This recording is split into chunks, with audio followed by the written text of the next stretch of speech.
DC Comics main writer Joshua Williamson has been building to the Shadow War event or crossover series for quite some time, not only in Batman, but Deathstroke Inc. as well as Robin. And today we got Shadow War Alpha number 1, and we're going to do a simple review on this one.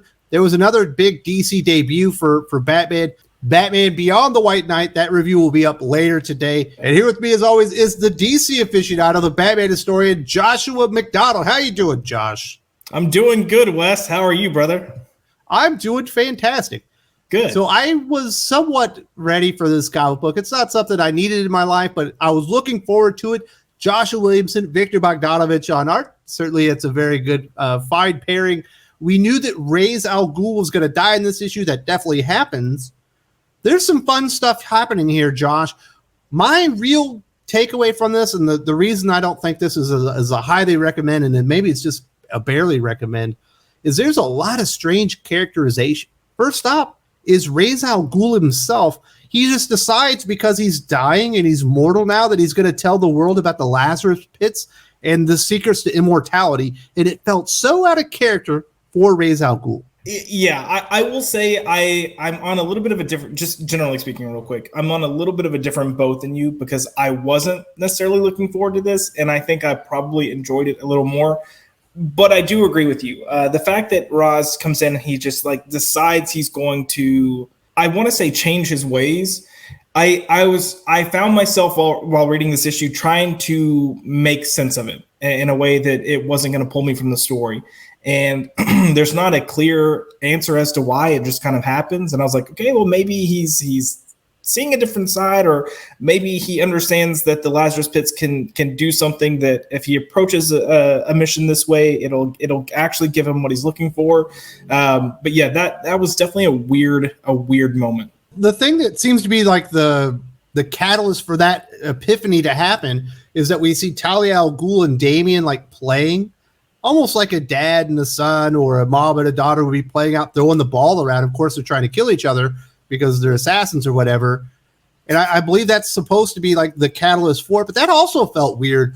Since when do Talia and Damian kind of love each other and want to be son and mother again? It feels like that also came out of nowhere. Yeah, look, they were trying to set this up in Robin to a degree. In this past issue of the last issue of Robin had the conversation with Talia and Damian about, Talia made the comment like, no, I want to actually be your mother. Again, we don't get to see what caused that motivation to happen. It just kind of happens. So I saw where it dovetailed, but it definitely felt way too quick. I'm not going to say I didn't mind it. I kind of liked seeing them have that relationship, but I wish it would have happened over a longer span of time and a little more organically. Yeah, I wish it felt more organic to Damian himself. That's the character that I'm more invested in. The last thing I have to talk about, this is the last thing I really didn't like about this comic book, is there's a moment where Damian and Bruce are arguing, which is fine. They argue all the time.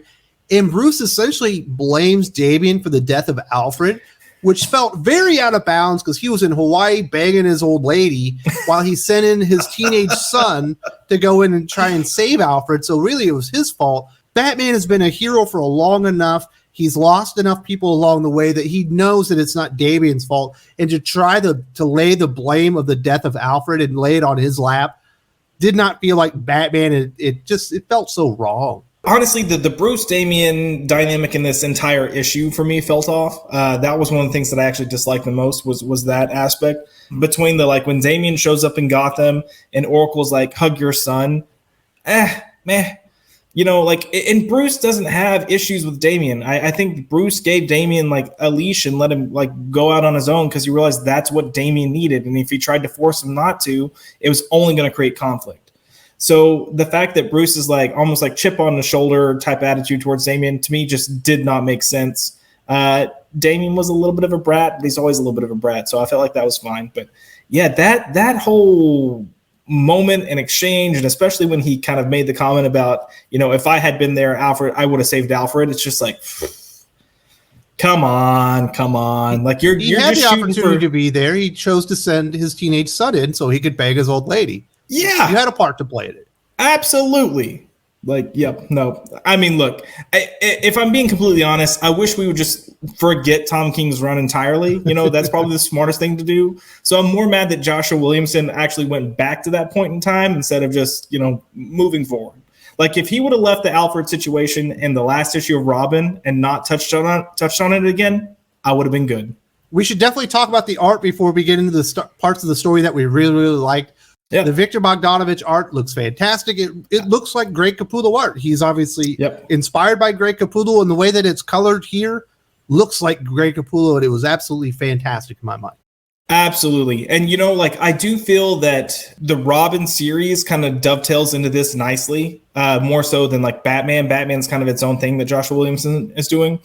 And you know, I feel like Bogdanovic and Melnikov's art actually complement each other well. So if you read one book and then go into this book, it's a nice transition. But I've always been a huge fan of Bogdanovic, and you know, I'm happy to see him doing another DC book. I would love to see him do more. I would love to see him on a regular series. Like, the guy is he's excellent. Super happy with that. The one thing that I can say about the story is that it's actually a lot of fun. There's a good amount of action when he's not messing up some of the characterization. We start out with Ra's al Ghul addressing, is it Gotham City? Is it the nation? He's addressing some people to let out the secrets, and he's assassinated. We knew that was going to happen. It appears that it's Deathstroke. And we get a pretty good action scene where we got Damian was overwatching, Batman was overwatching. Damian gets in there, Batman gets in there. There's a good conflict there, and it appears that Ra's is not dead from the gunshot, but there's a grenade next to him, and it's ticking away. And Deathstroke says, you know, you better get to him before I blow him up. And Damian goes to try and save his grandfather, and Bruce has to make a decision. I think he makes the right decision, ends up saving Damian while we lose Ra's al Ghul, which I thought was really good. It had a good amount of tension built up into it. I thought it was really effective. It was a good way to start off the story for some really exciting action. Aside from the like hiccups with characterization, I thought the plot of this story was actually really, really good. And it's high energy, it's entertaining, and there's a few like twists in there that I didn't expect. So for me, and as someone who has disliked the plots lately, I'm really happy that we got what we got here. I loved the idea of Deathstroke and what's happening, and you know what really might be going on. I don't want to give too much away, but it was a nice little crux at this issue that I was like, all right, I am on board 100%. So the next thing that happens is we see Talia is injured. She goes back to her organization, which she's lamenting was taken over by Leviathan. Why even mention the Brian Michael Bendis stuff? I don't even know.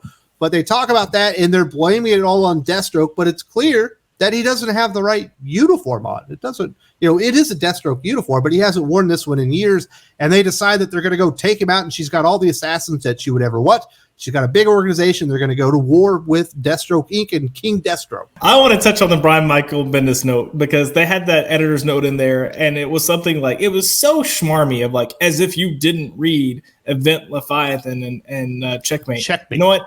I did read Event Leviathan, and I wish I didn't, and I didn't read Checkmate because of it. So take that and shove it up your butt. No, yeah, like it was great. That was a twist. I want to go back to like the action scenes and leading up with the shooting and the explosion. All of that was so cinematic, and as I was reading it, I was just like flipping through the pages because I thought it was good.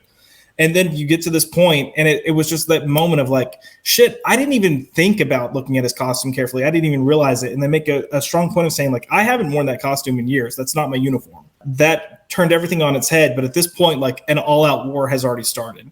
And Deathstroke just doesn't even know what's going on. So, yeah, loved that moment, personally.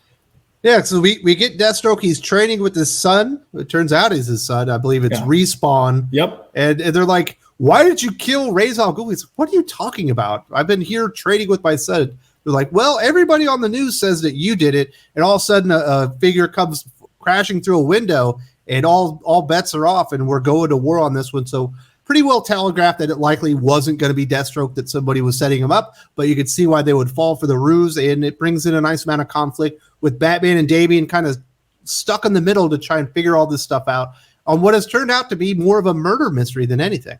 Absolutely. You know, and if you're familiar with the, you know, DC's past, especially since Rebirth started, Damian and Deathstroke already have a history. So I'm excited to see that element come into play as well. And good murder mystery, good action. And if Williamson can keep up this quality and fix the character problems that he has, I think it'll be a worthwhile read. Yeah, if people didn't read that Teen Titans run, Davian set up his own illegal prison system. It's kind of like what they did in the Marvel series in Civil War II. And he may have held Deathstroke as an illegal hostage for quite some time. Yes. And then there was the whole, like, who's your daddy situation that popped up. But yeah. Yes, that was the final ruse that Christopher Priest, I believe, threw into the Deathstroke versus Batman kind of crossover story that we had a few years ago. I say this is pretty darn good. I don't say it's great. I'll give it 3.5 out of 5. It's a recommend, but the characterization issues are really off. The Batman stuff really bothered me. Why does Ra's al Ghul just change his mind? Is it because he's dying? Is it because he saw Talia and Damien playing in the streets? Why are they even like this anymore? They're not supposed to be a normal family. And I think Damien and Talia would recognize that they're not supposed to be normal. Yep, probably. Hey, look, this is not a high bar. I was just happy that they didn't get Tom King leveled like character assassination, all right? Joshua Williamson is the man at DC Comics right now. And one of the big reasons is his Flash run. If you didn't read this, I actually reviewed the very final issue, kind of talked about some of the things Joshua Williamson had done there. This was absolutely fantastic. And if you want to know why Joshua Williamson earned his spot, not only on the Shadow War crossover with Batman, Damian, and Deathstroke, but also Dark Crisis, definitely check this out and see some of the big highlights of Joshua Williamson's writing career.